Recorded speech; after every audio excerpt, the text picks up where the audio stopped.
Madame, Monsieur, bonsoir. Nous sommes le vendredi 5 août 2016. Voici les titres du journal. Indignation, colère et consternation, ce sont là les premières réactions de la population et de la société civile face au crime abject de la petite Nihal Simohan. Des réactions à suivre dans ce journal.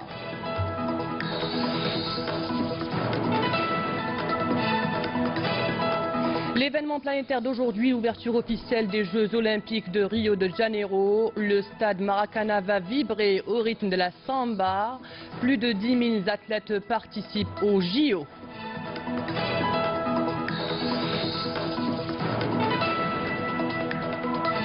Les vacances d'été riment avec détente, mais ne sont pas à son risque vu l'imprudence de certains face à la canicule, aux baignades dans les lieux interdits et aux piqûres de scorpions. Des reportages à suivre.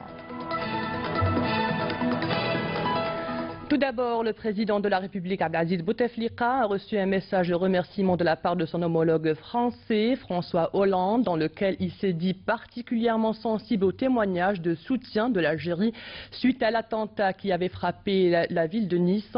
J'ai été particulièrement sensible aux témoignages de soutien que vous m'avez adressés à la suite du tragique attentat qui a frappé la France dans sa chair à Nice le jour de sa fête nationale. Je tiens à vous remercier, à vous en remercier sincèrement, a écrit le président Hollande dans son message. Ouverture aujourd'hui des Jeux Olympiques de Rio. Rio a promis la plus grande fête du monde au stade Maracana pour célébrer sur un air de samba l'ouverture des premiers Jeux Olympiques organisés en Amérique du Sud. 45 chefs d'État assisteront à la cérémonie. 10 500 athlètes défileront dans le mythique stade entouré d'un important dispositif de sécurité. Le ministre de la Jeunesse et des Sports, Al-Hadi Ould Ali, y représentera le président de la République, Abdelaziz Bouteflika. Retour sur le match d'hier. La sélection algérienne de football des moins de 23 ans a été battue par son homologue hondurienne sur le score de 3-2 à Rio de Janeiro pour le compte de la première journée du tournoi olympique masculin groupe D. L'Algérie jouera son prochain match dimanche contre l'Argentine avant d'affronter mercredi le Portugal. Pour André-Pierre Chourma, l'entraîneur de l'équipe d'Algérie, c'est une défaite amère face à un adversaire agressif. On l'écoute. Notre gardien numéro 1. Notre capitaine après aussi dans le match aussi, on le perd. J'espère que la roue elle va tourner autour de pour nous. Maintenant il y a des faits de match qui sont qu'on peut pas rien dire quoi. J'ai pas l'habitude de critiquer les arbitres, mais 3 mètres ou 2 mètres, c'est différent quand même. Et là, c'est frustrant d'être pénalisé sur une action de jeu comme telle. On travaille depuis 2 ans sur ce projet-là, et malheureusement, par une faute, on est pénalisé. Ça. C'est normal, on dit que c'est normal le football, il faut accepter ça. C'est l'erreur humaine, elle est acceptable. On écoute à présent la réaction de quelques joueurs. Il s'agit respectivement de Rachid Ait Atman, Houari Farhani et Sofiane Bendekba. Je suis très heureux et très fier d'avoir fait mon premier match avec les Jeux Olympiques avec l'équipe d'Algérie et voilà, je suis très fier. Toute l'équipe, on a fait une bonne deuxième mi-temps. C'est dommage qu'on ne mette pas le 3e but, mais on a fait une très bonne deuxième mi-temps et c'est comme ça qu'il faut qu'on entame le prochain match. الحمد لله احنا ان شاء الله مازالوا مقابلتين نزيدوا نخدموا ونشوفوا المقابله هذه وين عطينا عده فرص سيو كيفاش نعاودوا نخدموا مع لي بيت ان شاء الله باش نكونوا في المستوى في المقابلتين جايين ان شاء الله. بون ما نقدرش نقولوا فاجأنا باسكو يعني تقدر تقول هفوات من عندنا اللي سجل بهم، ولكن في الاداء ما كانوش خير منا في 90 دقيقه، ولكن واش نقول لك كنا منهزمين هدفين الشوط الاول. الشوط الثاني حاولنا نعاودوا نولوا في اللقاء، كان الخصم يعني كان ثاني في اللقاء، قدرنا نعاودوا نولوا ويعني كانوا عندنا عده فرص وين ما قدرناش نجسدوهم الاهداف. هذه كرة القدم، احنا ضيعنا وهما اغتنموا الفرص اللي جاوهم وفازوا علينا. ان شاء الله مازالنا لقاء ان شاء الله نأديو اللي علينا ان شاء الله باش نتأهلوا ان شاء الله. Les stades du Brésil abriteront plusieurs compétitions alors que d'autres sites ont été choisis pour les compétitions nautiques et équestres. Présentation des sites dans les compétitions dans ce reportage, notre envoyé spécial au Brésil, Mortar Hamani. Pour la première apparition des Jeux Olympiques en Amérique du Sud, le Brésil a prévu les choses en grand. Ce sont ainsi pas moins de 33 sites qui accueilleront les 306 épreuves et l'ensemble des installations sont regroupées à Rio dans 4 zones. Barra de Tijuca sera le cœur des Jeux, entouré de lagunes, de montagnes et de parcs. Le quartier accueillera 15 sites où se tiendront les compétitions de 23 sports. Copacabana, avec son cadre naturel exceptionnel, est l'endroit idéal pour accueillir les compétitions nautiques telles que l'aviron et la voile. Et puis la région de Maracana qui regroupe des symboles très forts du sport brésilien. Le mythique stade Maracana où se dérouleront les 2 cérémonies d'ouverture et de clôture. La ville de Deodoro, un écrin de verdure.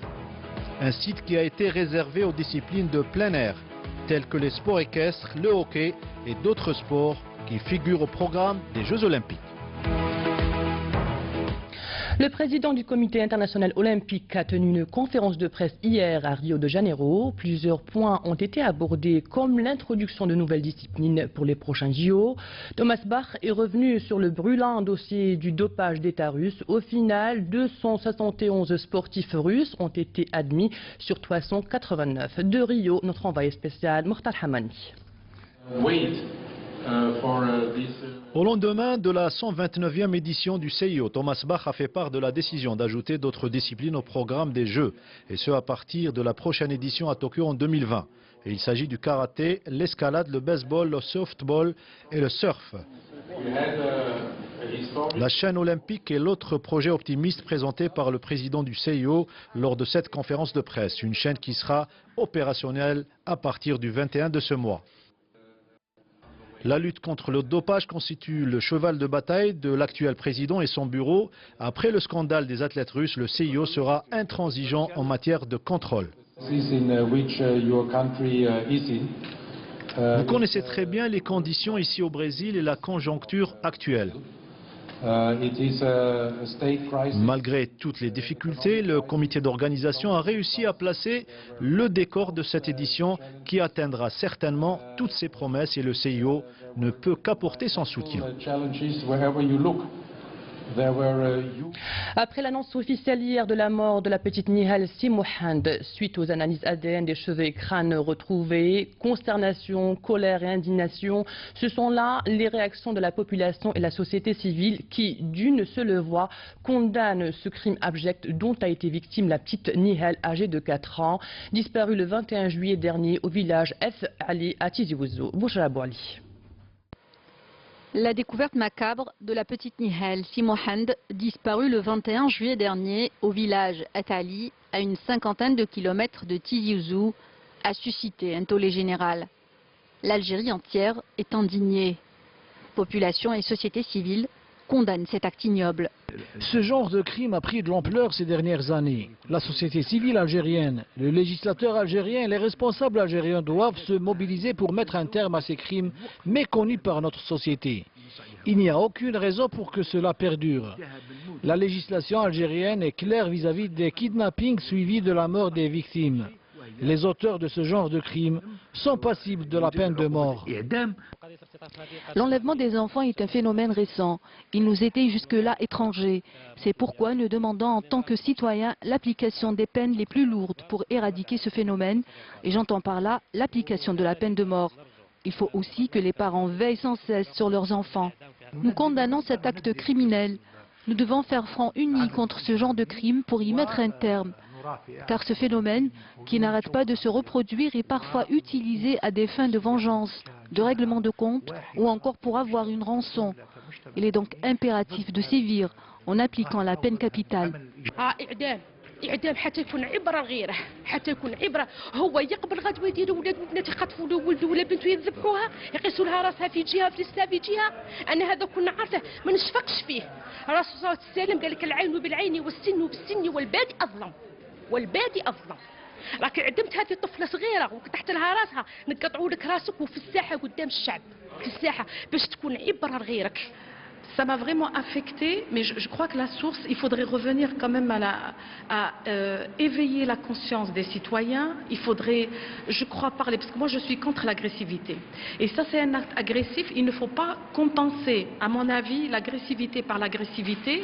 Bien au contraire, il faudrait éveiller la conscience des gens, il faut faire des campagnes de sensibilisation pour un petit peu parler aux gens, pour dire que même si tout le monde sait que c'est un crime, il faudrait encore une fois sensibiliser les gens. Et je crois que ça devrait émaner de chaque foyer. C'est-à-dire tout le monde devrait parler à leurs enfants pour un petit peu éduquer un tant soit peu ces enfants.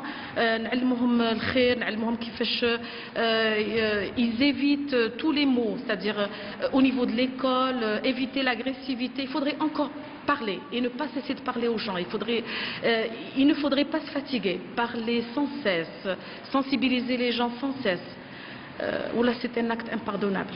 Et puis, nous avons peur, nous aussi, hein, pour nos enfants. Donc, des fois, on est en vacances, on se balade en ville.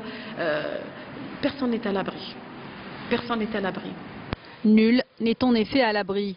C'est pourquoi il faut être aux aguets et ne jamais baisser sa garde, car il y va de la vie de nos enfants. 80 cas de noyades ont été enregistrés ces 5 dernières années au niveau des différents barrages du pays, et ce malgré l'interdiction de baignade. Une campagne de sensibilisation a été lancée depuis le barrage de Bouhnefia à Mascara. Le directeur général de l'Agence nationale des barrages et des transferts a annoncé par la même occasion la création de lieux de détente dans le périmètre des barrages. Mounanawal Hamoudi. L'été est là, avec lui, l'envie de se baigner. Si certains ont la chance de nager dans des plages surveillées, d'autres, n'ayant pas le choix, se rabattent sur les barrages et les retenues d'eau qui constituent un milieu hostile pour les baigneurs. Le barrage de Bouhnefia dans la wilaya de Mascara a été choisi pour le lancement d'une vaste campagne de sensibilisation organisée dans l'objectif de mettre en exergue les dangers que représente la baignade dans ces ouvrages hydriques. La campagne durera jusqu'à la rentrée scolaire. Elle concernera tous les barrages au niveau national. Nous faisons un travail de proximité au cours duquel nous nous rapprochons de toutes les familles habitant à proximité des barrages et les mettons en garde contre les dangers de la baignade dans les barrages. Nous espérons que les citoyens soient plus prudents. Cette campagne de sensibilisation a été organisée au profit de 350 enfants représentant le mouvement des scouts et différentes associations nationales et locales. Parfois, lorsqu'il fait très chaud, mes amis me proposent d'aller nous baigner dans le barrage. Mais je refuse toujours cette idée, car cela est très dangereux. À cette occasion, le directeur général de l'Agence nationale des barrages et des transferts a annoncé à Bouhnefia l'ouverture de ce secteur à l'investissement privé pour créer des lieux de détente et de loisirs dans le périmètre de ces ouvrages hydriques. Rappelant que 82 cas de noyades ont été enregistrés ces 5 dernières années au niveau des différents barrages du pays. La canicule a gagné la wilaya d'Adrar. Avec cette hausse des températures, la ville est déserte. Les habitants restent cloîtrés chez eux. Des horaires spécifiques sont aménagés pour ceux qui travaillent en extérieur. Les autorités sanitaires appellent à plus de prudence et à s'hydrater au maximum. Naïma Hawasha. Quand le mercure s'affole, les Adraris se terrent, la ville est déserte. Dépassant les 45 degrés, les habitants préfèrent rester chez eux pour éviter les insolations ou autres désagréments. Pour les moins chanceux, pas le choix, le travail continue malgré tout. J'ai mis une casquette pour me protéger. Tout dépend du degré de la chaleur, on travaille, mais quand ça devient insupportable, on arrête. L'essentiel est de commencer le travail tôt pour éviter la chaleur. On peut travailler par exemple de 6 h du matin jusqu'à 10 h ou 11 h. C'est selon. Les autorités sanitaires mettent justement en garde contre les dangers du soleil et le fait de se promener en plein canicule.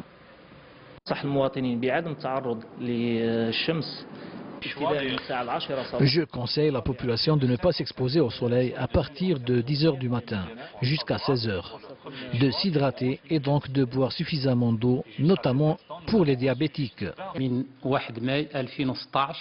Depuis le 1er mai 2016, la direction de la santé de la wilaya d'Adrar a enregistré 5 cas d'insolation au niveau de la région de Rgane. Aucun décès n'a cependant été déclaré. La direction de la santé de la wilaya a intensifié ses campagnes de sensibilisation pour éviter ce genre d'incident.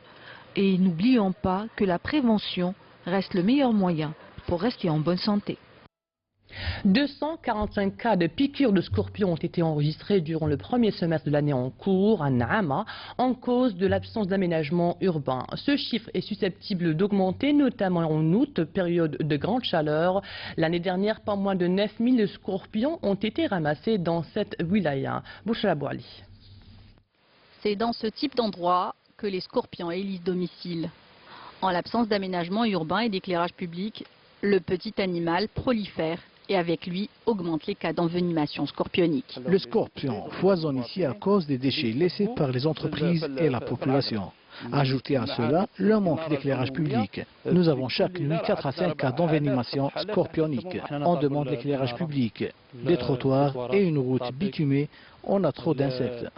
L'année dernière, on a ramassé plus de 9100 scorpions qu'on a remis à l'Institut Pasteur. Cette année, et en dépit des appels qu'on a lancés pour avoir un budget spécial dédié à la collecte des scorpions, on n'a rien reçu. Le service de prévention à la direction de la santé de la wilaya de Naama a enregistré durant le premier semestre de l'année en cours 245 cas d'empoisonnement. Un chiffre appelé à augmenter durant les mois de grande chaleur.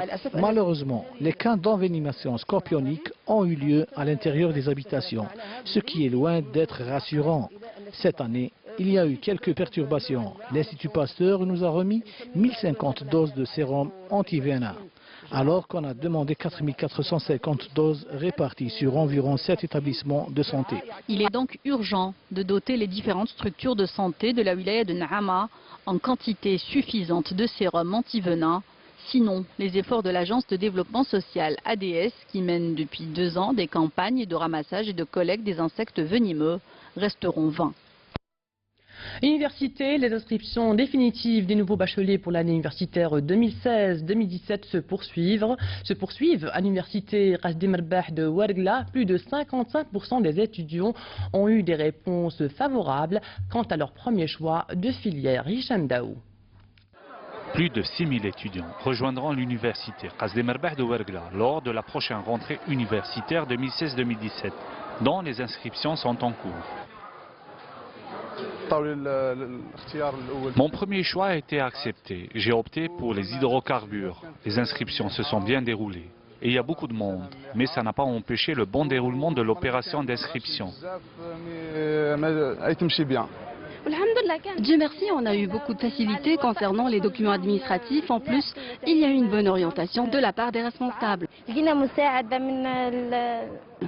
On a reçu de l'aide de la part des professeurs et de la part des agents de l'administration. Dieu merci, j'ai été admis dans la branche que j'ai souhaitée. La dernière phase des inscriptions universitaires des nouveaux bacheliers a connu une participation massive. Pour le choix du cursus universitaire des étudiants, plus de 55% de demandes d'orientation ont été admises. La nouveauté de cette année est la mise en place d'un nouveau système d'inscription. Il s'agit du programme Progress. En plus, nous avons réduit le nombre de choix de 10 à 6. Plus de 55% ont eu des réponses favorables pour leur premier choix des branches universitaires. Et jusqu'à cet instant, nous avons reçu juste 20 recours au niveau de l'université de Ouargla, qui ont eu des réponses dans l'immédiat. Tous les moyens humains et matériels sont mis en place pour réussir cette dernière phase d'inscription qui prendra fin le 9 du mois en cours. Dans le cadre de la lutte contre la criminalité organisée, un détachement combiné de l'ANP a appréhendé hier à Alouette, 4e région militaire, 4 narcotrafiquants et saisi 4 quintaux et 44 kg de kiff traités, un camion et un véhicule touristique. À Inamenas, un autre détachement a arrêté un contrebandier à bord d'un véhicule chargé de 149 unités de différentes boissons. À Mascara, 2e région militaire, une quantité de 70 kg de kiff traités a été saisie au domicile domicile d'un des deux narcotrafiquants arrêtés le 2 août dernier près de la commune de Tizi en possession d'une quantité de 5 quintaux et 60 kg de kif traité. À Ingezan, 6e région militaire, un détachement de l'ANP a découvert une cache contenant un pistolet mitrailleur de type Kalachnikov et 3 chargeurs garnis, tandis que d'autres détachements ont appréhendé 25 contrebandiers et saisi 4 marteaux-piqueurs, un détecteur de métaux, une paire de jumelles, 2 véhicules tout-terrain, une moto. D'autre part, les unités des gardes frontières ont déjoué à Tébessa, Soukharas et El Taref, 5e région militaire, des tentatives de contrebande de plus de 14 000 litres de carburant. Alors qu'une unité des gardes-côtes d'Intimouchant, 2e région militaire, a mis en échec une tentative d'émigration clandestine de 15 individus à bord d'une embarcation pneumatique à 52 miles au nord de Benissaf.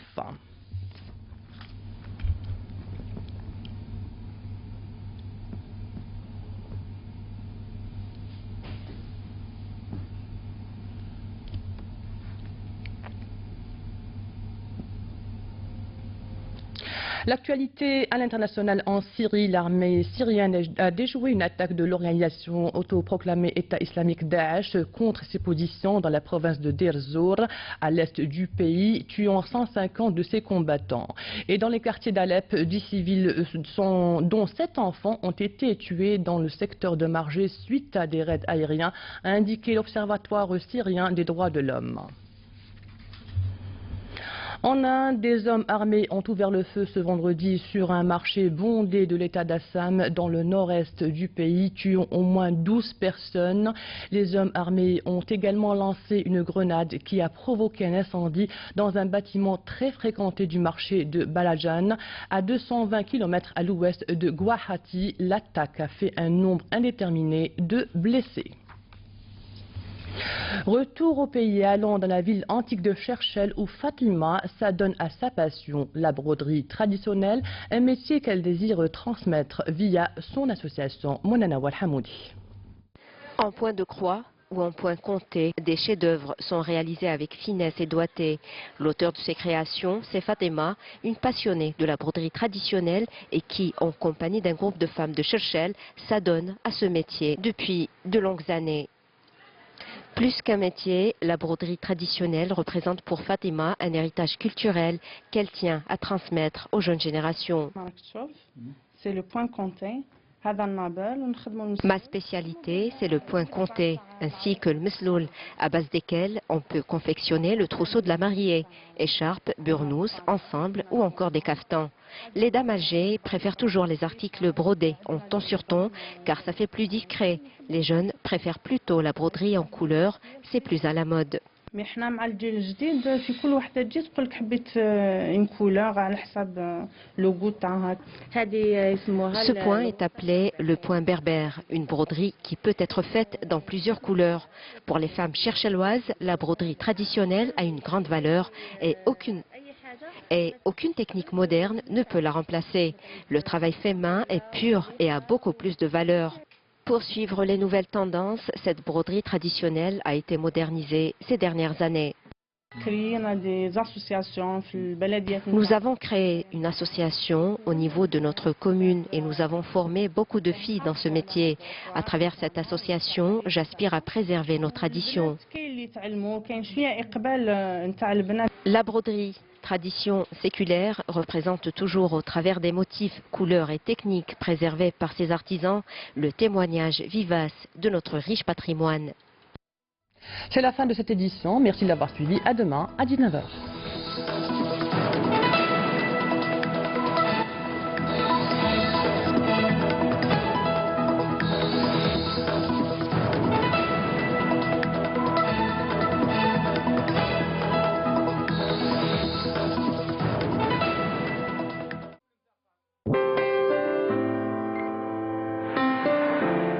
Suivez l'air du temps avec Mobilis. Madame, Monsieur, bonsoir. Eh bien, le ciel était marqué aujourd'hui par quelques passages nuageux sur une partie des régions nord, avec toutefois des orages qui se sont formés l'après-midi sur les hauts plateaux de l'ouest, le centre ainsi que les Aurès, la moitié sud, excepté quelques passages nuageux, avec des orages également sur le Gard. Partout ailleurs, le soleil a prédominé.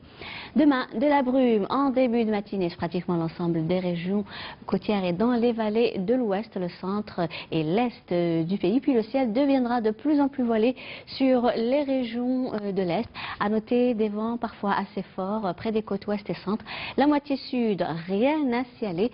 Le soleil s'en donnera à cœur joie. Par contre, des soulèvements de sable un peu partout vers les régions sahariennes. Donc soyez très vigilants. Les températures durant cette nuit et au lever du jour, eh bien, elles seront comprises près des côtes entre 20 et 22 degrés. Vers l'intérieur, elles varient entre 16 et 18 degrés. La moitié sud, 28 du côté de la Saoura, Insalah, 26 degrés Gardaya, Hassim Saoud, Ouargla, l'extrême sud, 24 degrés le Vigar et le Tassili, ainsi que le Sahara oriental. Et enfin, le maximum, 32 degrés Tindouf et Adrar. Demain, les températures accuseront une légère baisse par rapport à aujourd'hui, mais plus près des côtes, avec 30 degrés à Alger, également Oran, 30 également à Tizi Ouzou, Tlemcen, Batna, 28 degrés à Annaba, Sétif, 32 Djelfa, Al-Biyad, également Mascara, 42 degrés Béchar, Gardaya, Hassim Saoud, Ouargla, Ilizi, 36 degrés Taman Rasset, Janet, 44 Bodjbedi Mourtar, Ingzan, 46 degrés à Adrar et le maximum 48 degrés Tindouf et Insalah. On va faire un petit voyage du côté de l'Amérique du Nord où le ciel restera plutôt bien dégagé à Los Angeles mais peu nuageux, Chicago, Dallas, également Montréal, de la pluie à Miami, de la pluie à Montréal, New York, Washington et des orages du côté de Mexico. Le mercure, quant à lui, affichera 21 degrés à Vancouver, 28 Topeka, 26 degrés à Chicago, 27 Montréal, 32 degrés New York, également Washington, 31 Miami. Et enfin, le maximum, cette fois-ci à Dallas, avec 38 degrés. Et comme toujours, on termine ce bulletin avec l'éphéméride pour demain. Samedi 6 août, le soleil se lèvera vers 5h58 pour se coucher à 19h48. Et pour plus d'informations, vous avez le site de Météo Algérie, les www.meteo.dz. Passez une excellente soirée avec la suite des programmes sur Canal Algérie. Et à demain.